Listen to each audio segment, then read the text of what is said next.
Shkoi për të gjetur punë në Holland, por u zhduk dhe nuk u gjet më. Kjo pra është historia e njerit prej të zhdukurve kohët e fundit dhe unë doja që t'ja u tregoja. Bile po shtoj, a e dini se në Angli vetëm vitin e kaluar kanë humbur rreth 170 fëmijë shqiptar me origjinë shqiptare. A e dinit këtë? Tani ndiqeni me kujdes këtë informacion dhe kush është rastisht nëse nuk e keni bërë ende, lidhuni me këtë faqe që të shihemi sërish dhe faleminderit që jemi për bashkë. Historia në fjalë që do t'ju tregoj për njeriu që u zhduk ka ndodhur në Holland dhe njeriu në fjalë ishte nga Polonia, një emigrant nga Polonia. Ishte një 34 vjeçar i quajtur Daniel Gill.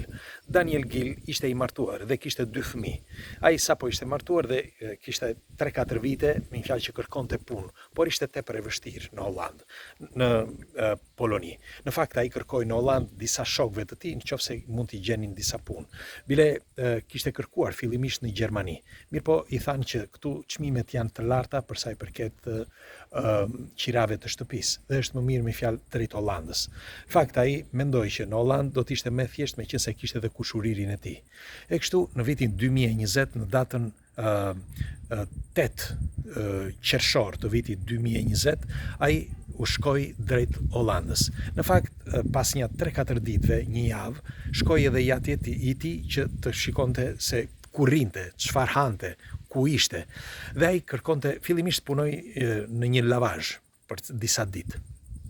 Dhe me kalimin e ditëve e kuptoi që këta nuk donin që ta mbanin më aty në punë, jo sepse ai nuk ishte i mirë, por nuk donin që t'i bënin dokumenta sepse ishte vështirë për dokumenta. Dhe për më tepër sapo kishte filluar edhe problemi që ju e dini shumë mirë në vitin 2020. Dhe si përfundim, ai shkoi në një lokal aty ku thoshin që takoheshin shumë njerëz që kërkonin punë. Dhe ishte një tip pushimi, si mund të quhet, të makinave dhe të këtyre kamionëve dhe mendoj që mund të gjente ndonjë ngarkim-shkarkim me këta kamionët. Mirpo as aty nuk gjeti gjë. Dhe dikush i tha që ishte një kompani që bënin plastik, me fjalë bënin kuti plastike. Dhe kështu që ai nga këto kutitë e vogla plastike që i bënin për farmaci. Dhe kështu që ai mendoi që të shkonte te kjo kompani. Nuk dihet se si, por kjo kompani kishte kërkuar vetëm në atë vit, pra në vitin 2020, punë, me fjalë kërkonte punëtor shumë dhe kishte angazhuar rreth 120 punëtor në një kohë shumë të shkurtër. Nuk kuptohet se si. Në Holland, e keni parasysh ju, është normal që ka punë, okay, por është e çuditshme sepse disa kompani kanë si mund të quhet, një program të caktuar të punëtorëve apo dhe të njerëzve që drejton kompaninë. Dhe në atë moment do ta them haptazi, okay. Mendohet që kjo kompani punonte për një shoqëri që prodhonte ato gjërat që ju e dini, që nuk mund t'i themi dot emrin. Dhe si përfundim, ky shkoi tek ajo kompani, filloi punën menjëherë sapo i mori në telefon që ditën tjetër filloi punën. Mirpo punonte shumë, sepse i kërkonin që të punonte edhe shtunë të diel. Ai ishte shumë i gëzuar për punën. Bile punonte edhe orë të tëra deri vonë sepse rrinte vetëm. Kishte gjetur një dhomë të vogël ku brenda një shtëpie ku jetonin dhe të tjerë. Dhe herëherë, çdo ditë ai fliste me fëmijët, me gruan e tij dhe me babain. Me babain fliste më shpesh. Në fakt i tha tatit që kjo kompani nuk e di pse, por nuk më pëlqen shumë. Dhe e tha publikisht, me fjalë e tha në telefon, në WhatsApp. Dhe pas 2 ditësh, njëri nga këta drejtor, nuk ishte drejtori, por një nga këta shefat që ishte aty të kompanisë, e thërriti në zyrë. Dhe i tha, atë që ka bëhet këtu, tha, brenda kompanisë, tha, është mirë, tha, që ti të mbyllësh gojën, me pak fjalë, tha, mos të flasësh me askënd. Dhe qatë mbrëmje, Daniel foli me tatin dhe i tha që unë tani më shtua dyshimi akoma më shumë. Nuk e di pse, tha, po unë kam frikë, tha, se mos më hedhin ndonjë gjë, mos më bëjnë ndonjë gjë. Dhe i ati tha, shiko, bëj një gjë, tha, kërkoj një punë tjetër, tha, sepse po e shikoj, tha, që ti nuk e do atë punë ose ke dyshime tek ajo punë. Dhe kështu bëri, ai filloi që të kërkonte punë. Mirë po, ata nuk donin që ta linin të ikte nga puna. Sa që ai u detyrua që të mos shkonte një ditë dhe pastaj u tha ditën tjetër, ata e minin telefon çdo 5 minuta që ai të shkonte në punë, ose ndoshta, si thoshte dhe Jati, që mund të kishin frikë që ai mund të shkonte diku që të fliste. Dhe e mirinin çdo 5 minuta. Si përfundim ai u tha që ditën tjetër do shkonte në punë. Dhe shkoi në punë, por çfarë bëri? Kur shkoi në punë u tha, unë duhet të iki nga puna. Erdha vetëm për t'ju thënë që do iki nga puna. Sot do punoj tha, por do iki nga puna. Pra një njeri i rregullt, Danieli.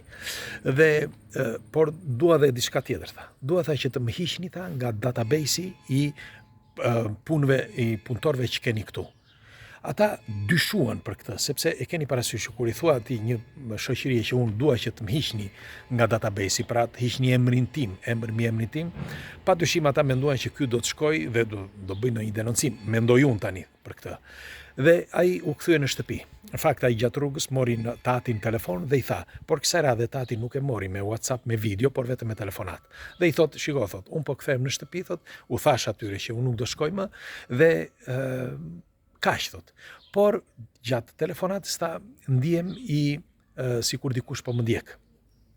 Kam sensacionin tha sikur dikush po më ndjek. Dhe Jati po i thoshte, shiko, mos e shiko mbrapa, por futu për shembull në një dyqan dhe shiko. Ai futesh në një dyqan, pastaj në dyqan tjetër që të shikonte se kush e ndiqte. Si pas ti, ashtu siç i tha tatit, e ndiqnin njëherë një makinë, pastaj një tjetër, pastaj 2 njerëz të tjerë, pastaj një njeri tjetër. Pra secili bënte një pjesë të tij, e ndiqnin njëri pas tjetrit.